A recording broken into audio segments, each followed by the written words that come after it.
Student, our next topic is judiciary and rights.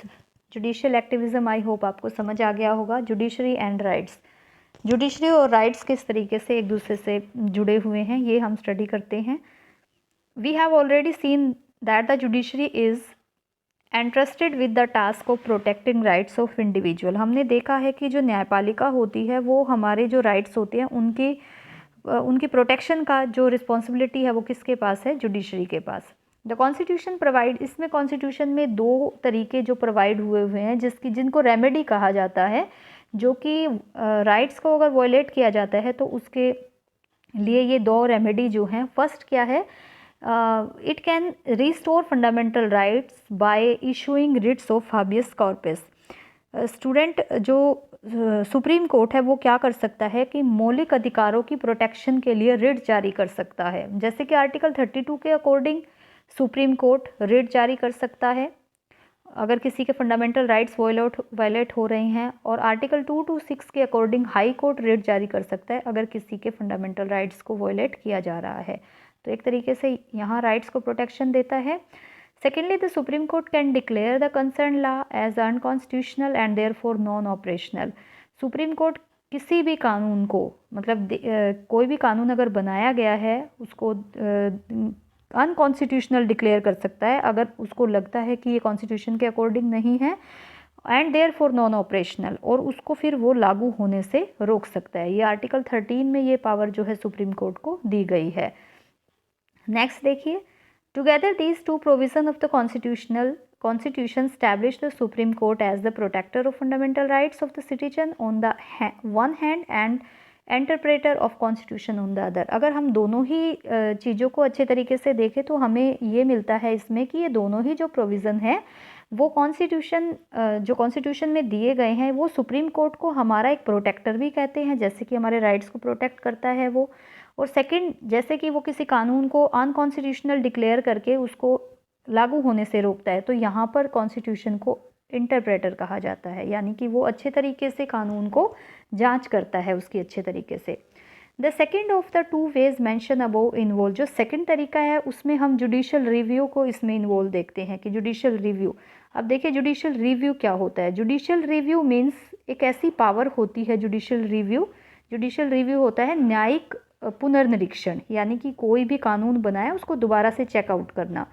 तो supreme court की एक ऐसी पावर होती है या हाई कोर्ट की एक ऐसी पावर होती है जिसमें वो क्या करता है, किसी भी कानून को चेक करता है, एग्जामिन करता है कि वो कॉन्स्टिट्यूशन के अकॉर्डिंग है कि नहीं है, यानी कि उसकी कॉन्स्टिट्यूशनलिटी चेक करता है।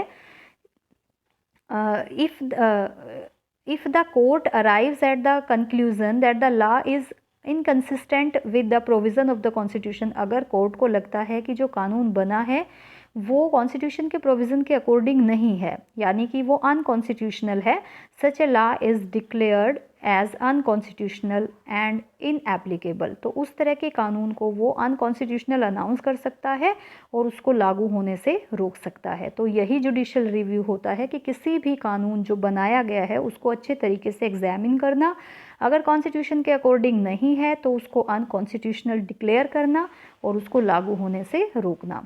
The term judicial review is now here mention in the constitution. देखिए जो टर्म है जुडिशियल रिव्यू की वो हमारे कॉन्स्टिट्यूशन में कहीं भी मैंशन नहीं है। However the fact that India has a written, क्योंकि इंडिया का जो कॉन्स्टिट्यूशन है वो एक रिटन कॉन्स्टिट्यूशन है, and the supreme court can strike down a law that goes against fundamental rights. और सुप्रीम कोर्ट जो है कोई भी अगर ऐसा कानून होता है जो गलत दिखाई दे रहा है तो उस कानून को नेगलेक्ट कर सकता है, मतलब उसको उसके अगेंस्ट जा सकता है, जो कानून कोई फंडामेंटल राइट्स के अगेंस्ट जाता दिखाई देता है। तो implicitly gives the supreme court the power, और इस तरीके से सुप्रीम कोर्ट को जो है पावर दी गई है न्यायिक पुनर्निरीक्षण की, यानी कि जुडिशियल रिव्यू की। Beside as we saw in the section on jurisdiction of the supreme court, हमने जुडिक्शन में देखा था जब हमने स्टडी किया था in the case of federal relation, हमने फेडरल रिलेशन में यानी कि जो ओरिजिनल जुडिक्शन है वहाँ पर हमने देखा था कि जो बहुत सारे जो इश्यूज़ होते हैं, जो स्टेट से रिलेटेड कोई डिस्प्यूट होता है या सेंटर स्टेट से रिलेटेड कोई डिस्प्यूट होता है तो वो कहाँ पे आता है। The supreme court can use the review powers if a law, तो सुप्रीम कोर्ट यहाँ पर अपनी रिव्यू पावर का यूज़ कर सकता है if a law is inconsistent with the distribution of powers, यदि कोई कानून गलत दिखाई देता है डिस्ट्रीब्यूशन ऑफ पावर्स यानी कि पावर के डिस्ट्रीब्यूशन में, laid down by the constitution. Suppose जैसे कि अगर central governments makes a law, अगर सेंट्रल गवर्नमेंट हमारी कोई कानून बनाती है which according to some states concern a subject, और कुछ स्टेट ये समझते हैं कि ये जो सब्जेक्ट है ये सेंट्रल गवर्नमेंट के अंडर नहीं है बल्कि ये स्टेट लिस्ट में है, क्योंकि आपको पता है कि जो स्टेट लिस्ट में जितने भी टॉपिक होते हैं जिनके ऊपर कानून बनाने का राइट वो सिर्फ स्टेट गवर्नमेंट को होता है। तो अगर ऐसा होता है कि सेंट्रल गवर्नमेंट का वहाँ पर इंटरफेयर है तो क्या होगा उसमें, then the state can go to the supreme court and if the court agree with them it would declare that the law is unconstitutional. तो वो स्टेट क्या कर सकते हैं, सुप्रीम कोर्ट में जा सकते हैं, और अगर सुप्रीम कोर्ट को लगता है कि ये जो बात है इनकी बिल्कुल सही है, वो उनसे एग्री करते हैं, तो उस कानून को अनकॉन्स्टिट्यूशनल डिक्लेयर कर सकते हैं। It would declare that the law is unconstitutional. In this sense, the review powers of the Supreme Court includes power to review legislation on the ground that they violate fundamental rights और on the ground that they violate the federal distribution of power। इस तरीके से हम देखते हैं कि जो judicial review की पावर है कानून बनाने से रिलेटेड, वो हम फंडामेंटल राइट्स अगर वॉयलेट होते हैं वहाँ पर भी सुप्रीम कोर्ट की हमें मिलती है, और अगर कोई पावर डिस्ट्रीब्यूशन ऑफ पावर से रिलेटेड, जो फेडरल सिस्टम में जो पावर डिस्ट्रीब्यूशन से रिलेटेड कोई कानून बनता हुआ या वो कोई वॉयलेट होता हुआ दिखाई देता है, वहाँ पर भी हम सुप्रीम कोर्ट की पावर को देख सकते हैं। The review power extend to the laws passed by state legislature also. ये जो पावर है, जो रिव्यू की जो पावर होती है, ये स्टेट लेवल पर भी, मतलब जो स्टेट लेजिस्लेचर से रिलेटेड जो भी कानून होते हैं वहाँ भी इस तरह के पाई जाती है, मतलब ये पावर वहाँ भी पाई जाती है। नेक्स्ट स्टूडेंट देखिए इसमें, together the writs power and the review power of the court make judiciary very powerful. यहाँ पर हम देखते हैं कि जो रिट जारी करने की जो पावर होती है और जो रिव्यू पावर होती है, यानी कि जो न्याय से रिलेटेड दोबारा से उसको चेक करना होता है, इससे जुडिशरी काफ़ी पावरफुल दिखाई देती है। In particular the review power means that the judiciary can interpret the constitution and the laws passed by the legislature. तो सेकंड में तो हमने देख ही लिया है कितनी बार की जुडिशरी जो है वो कानून जो बनता है उसको इंटरप्रेट कर सकती है, और उस लेजिस्लेचर को जो भी मतलब लेजिस्लेचर वर्क होता है अगर कॉन्स्टिट्यूशन के अकॉर्डिंग नहीं है तो उसको मतलब लागू होने से भी रोक सकती है। Many people think that this feature enable the judiciary to protect the constitution effectively and also to protect the rights of citizen. बहुत से लोगों का ये मानना है कि जो ये पावर है इसके द्वारा क्या होता है कि जो जुडिशरी होती है वो प्रभावी ढंग से मतलब हमारे जो कॉन्स्टिट्यूशन की रक्षा करती है और जो नागरिकों के राइट्स होते हैं उनकी भी रक्षा करती है। मतलब बहुत सारे लोगों का मानना है कि जो जुडिशियल रिव्यू की पावर है उनसे अच्छे तरीके से ये फंडामेंटल राइट्स की भी प्रोटेक्शन देती है, प्लस लोगों के जो हमारे कॉन्स्टिट्यूशन की भी एक प्रोटेक्टर का काम करती है। The practice of entertaining PIL has further added to the powers of the judiciary in, और जो PIL जैसी जो पावर आ गई हैं जिसकी वजह से जुडिशरी का काम और भी ज़्यादा जो है स्ट्रॉन्ग हो गया है in protecting rights of citizen, लोगों के जो राइट्स होते हैं उनको प्रोटेक्ट करने में। नेक्स्ट देखिए student, do you remember that in the chapter on rights we mention the right against exploitation. अगर आपको थोड़ा सा ध्यान है, हमने राइट से रिलेटेड जब हमने चैप्टर स्टडी किया था वहाँ पर हमने देखा था right against exploitation.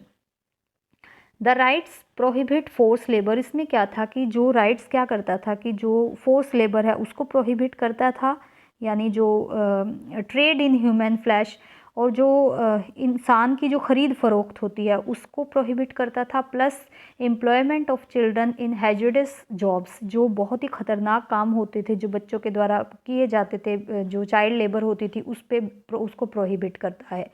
But the question is, लेकिन क्वेश्चन क्या है, how could those whose rights were violated approach the court. तो जिनके राइट्स वायलेट हुए हैं वो कैसे कोर्ट को अप्रोच करेंगे। तो ऑब्वियस है हमने PIL और जुडिशियल एक्टिविज़म जब हमने पढ़ा है वहाँ पर ये पढ़ लिया है कि PIL और जुडिशियल एक्टिविज़म की वजह से ये चीज़ें काफ़ी ईजी हो गई हैं। Thus the court considered a whole set of cases. अब इसके अलावा स्टूडेंट देखिए इससे और भी बहुत सारी चीज़ें हो गई हैं, बहुत सारी चीज़ें जो हैं रुक गई हैं। कुछ ऐसी चीज़ें हैं जिनके बारे में अगर हम विचार करें, जैसे कि the blinding of the jail inmates by the police. पहले क्या होता था कि जो जेल के अंदर जो व्यक्ति होते थे, जो कैदी होते थे, मतलब उनको बहुत टॉर्चर किया जाता था, उनको ब्लाइंड कर दिया जाता था। और इसके अलावा in human working condition in stone queries, और जो स्टोन क्वेरीज होती थी, जो खाने होती थी, वहाँ पर जो व्यक्ति काम करते थे उनकी बहुत बुरी कंडीशंस होती थी। और सेक्सुअल एक्सप्लॉयटेशन ऑफ चिल्ड्रंस का जो बच्चे होते थे उनका यौन शोषण, ये सारी चीज़ें होती थी। अब जो पीआईएल और जुडिशल एक्टिविज़म जैसी चीज़ों ने क्या कर दिया है कि इन चीज़ों को ख़त्म करने में काफ़ी हेल्प की है, और गरीब लोगों को एक मीनिंगफुल लाइफ जीने का मतलब एक अपॉर्चुनिटी दी है। जो डिसएडवांटेजेस सेक्शंस हैं सोसाइटी में, जिनको जो अपने राइट्स के बारे में कुछ पता ही नहीं था, जो गरीब व्यक्ति थे, जो एक्सप्लॉइट होते थे, तो पीआईएल और जुडिशल एक्टिविज़म की वजह से ये सारी चीज़ें जो हैं वो काफ़ी हद तक कम हुई हैं। तो स्टूडेंट, हमने देखा कि राइट्स का जो सही प्रोटेक्टर हम देखते हैं वो हमारी जुडिशरी है। जुडिशरी जो है एक प्रोटेक्टर की तरह हमारा काम करती है, जो कॉन्स्टिट्यूशन में जो गिवन राइट्स हैं उनको बहुत अच्छे तरीके से प्रोटेक्ट करती है through judicial review and PIL and judicial activism.